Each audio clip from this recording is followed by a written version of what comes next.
A girl with bipolar disorder suddenly discovered that her beloved dog had been stolen by the neighbors. She gathered her courage to demand it back, but to her shock, the neighbor casually tossed a bone from the dining table. In that instant, her eyes turned frighteningly fierce. This girl had once been the most difficult patient in the psychiatric hospital, often unable to control her violent emotions. It wasn't until a pet dog appeared that her condition gradually stabilized, prompting the hospital director to allow her discharge so she could recover slowly in a new environment. But not long after moving into her new home, she noticed piles of garbage often stacked at her doorstep. Since there were only 2 families on the floor, hers and the neighbors, she knocked to confront them, only to be met with a firm denial. She had hoped for a calm conversation, but they slammed the door in her face. After that, the trash only grew. Each time she tried to negotiate, the neighbors demanded proof.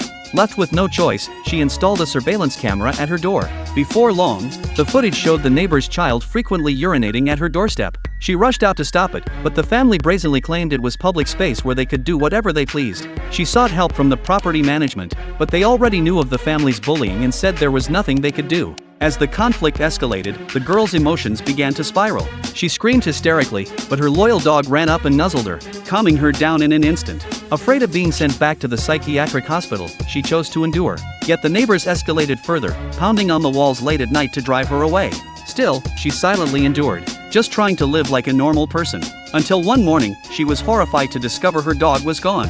She immediately checked the surveillance footage, which clearly showed the neighbors stealing the dog. In a panic, she rushed to their home to demand it back, only to be struck in the head by a basketball thrown by the child and blocked at the door. Suppressing her rage, she forced her way inside and begged desperately for them to return her dog, but the neighbors stubbornly denied it. Even when she presented the surveillance video, they remained cold, and one of them even tossed a chewed bone from the table. Looking at the dishes on the table and that bone, her body began to tremble uncontrollably. At that moment, all her restraint collapsed. She could no longer contain the fire burning inside her. This family was about to pay a terrible price for their cruelty and heartlessness.